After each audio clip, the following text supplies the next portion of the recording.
Pudovkin Dossier is awful. I first came across this video when YouTube user Potholder54 thumbed the video up. I watched it and was quite surprised by its contents, but more so that Potholder54 actually liked it, given that his videos are usually so well sourced and cited, and this video was most definitely not. Potholder54 said it was a case of over-eager clicking. Myself and others commented on the channel Pudovkin Dossier asking for the sources they used in the video itself. We didn't demand anything other than for them to give the papers that they used. The reaction? They deleted the comments that were left there. So I posed the question again, can we have the links to the papers you mentioned in the videos? The result? I was blocked. The producer of the video claims to have studied physics, where they say they came into contact with Professor Mikhail Ivanovich Pudovkin, a Russian astrophysicist who passed away on February the 18th, 2004, aged 71, after a heart attack. Interestingly, the obituary I'm getting this and the following information from does not mention any cancer diagnosis, which is at odds with the claim on the channel that he gave me the dossier 12 years ago when he was diagnosed with cancer. Seeing as the dossier is claimed to have been given to the user by Professor Pudovkin, some background on him from the obituary and the St. Petersburg University website follows. Being born in 1933 in St. Petersburg, called Leningrad at the time, he was a child of wartime, and in 1954 he graduated from Leningrad University with a major in geomagnetism. After this he entered into postgraduate research with a position within the physics department of Leningrad University, then took part in the Second Soviet Antarctic expedition. He achieved a PhD in 1962 and a Doctorate of Science in 1968. From 1971 until his death he was a professor at the physical faculty at St. Petersburg University. All said he was a prolific scientist, with his list of publications stretching to 460, with 15 of those being posthumous. If he had made some sort of dossier, it would have been some feat given his frequent publications. On to the video. Remember that extraordinary claims require extraordinary evidence.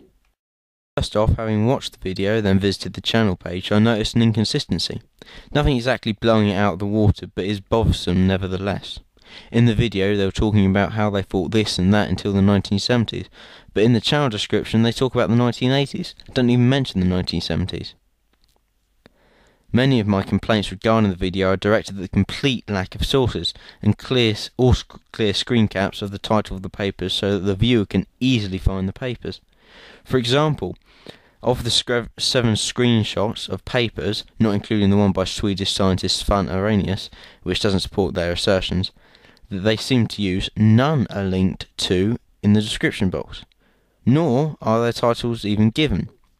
In the video itself the title of only 2 can be clearly seen. Then again, it could well be that the 2 initial screenshots are actually of papers discussed further in. Again, actually citing the papers would be a real bonus. The whole pretense of the video, what it all boils down to, is that anthropogenic global warming is not due to an increase in the concentration of CO2 in the atmosphere, but because the sun has run out of hydrogen and has begun to fuse helium. An additive to the concoction is that there is a massive conspiracy to keep this information, from the public. If you've raised an eyebrow at this point, I don't blame you. Carbon dioxide is a noted greenhouse gas whose appearance in an atmosphere acts to trap heat within the atmosphere. Simple experiments can be done to confirm this. Human activities have released billions of tons of it, and at the same time global temperature has rapidly increased. The scientific consensus is clear. The world is warming, and human activities are responsible for most of the rise. Initially, 3 screenshots flash up, presumably of 3 papers. Only one is identifiable by its title, Mass Loss in Tauri Stars. This paper was published in Astrophysical Journal, Volume 280, May 15, 1984, and was authored by Reinhard Mundt. Tauri stars are pre-main sequence stars that do not shine due to hydrogen fusion, which is currently powering our Sun, but due to their ongoing gravitational collapse. The collapse which will lead them to eventually being powered by nuclear fusion.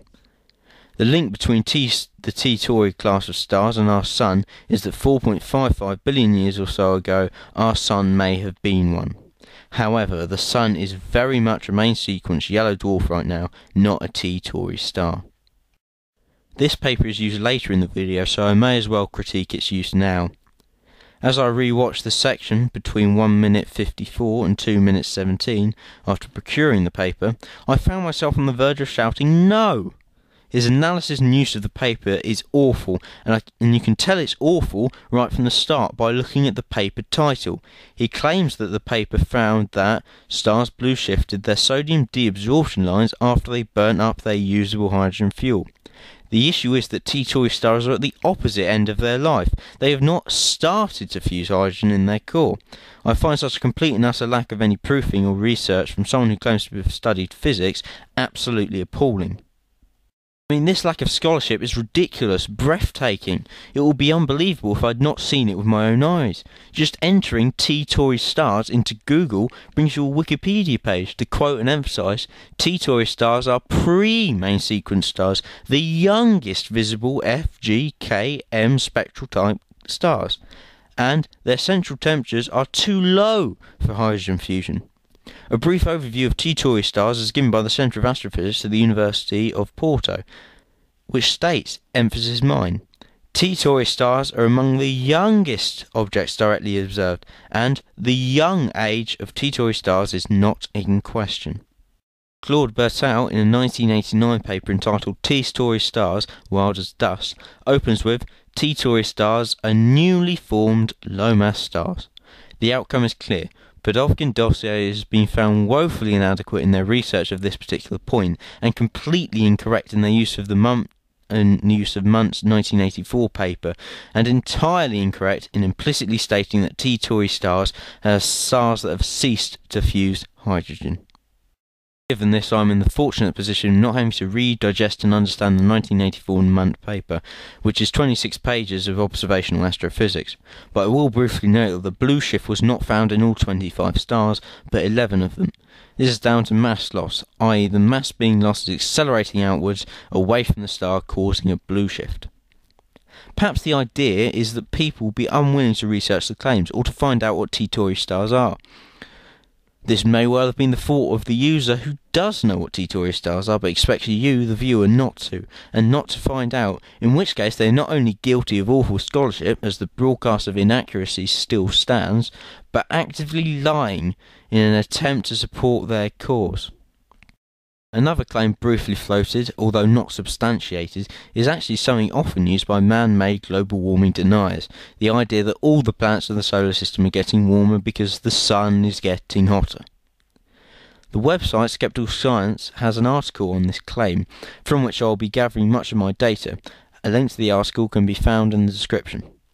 The site doesn't go through all the planets, but then again, the sun's irradiance has levelled off or slightly declined since the mid-50s, and the claim is not substantiated with specific planets and papers to investigate.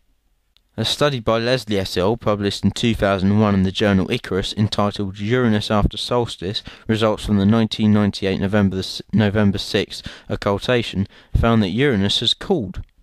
But some observations of other planets have found a warming, so, given that we keep a very close watch on the sun's output via satellites, what is the cause? The likelihood is that any temperature change on the planets in the last 50 years was not driven by the sun, which would be illogical, as we have not observed an increase in solar radiance, and have seen a slight decrease, if anything, but by internal and seasonal changes of the planets themselves. For example, on Mars, the timing of dust storms was unfortunate. The first albedo reading was taken in 1977, soon after a global dust storm, and the second in 1999, which was taken shortly before a global dust storm. These dust storms increase the surface albedo by settling their dust on darker surfaces. The higher albedo reflects more sunlight and so produces a cooling effect. This is not necessarily representative of a long-term warming trend on Mars. Further research will be required to support any claim of warming on Mars, and due to these dust storms, there is little empirical evidence that long-term global warming on Mars is occurring, concludes Skeptical Science, which cites a paper by Mark Richardson, who, in his abstract, notes that this conclusion, that Mars has warmed between the 1970s and the 1990s, is not supported by more quantitative analysis of albedo data. In an ideal world, we've had probes stationed in orbit around every planet of the solar system, so we can measure as directly as possible the temperatures of the respective planets, along with ground or atmosphere-based sensors, but this is not the case. That's part 1, part 2 follows.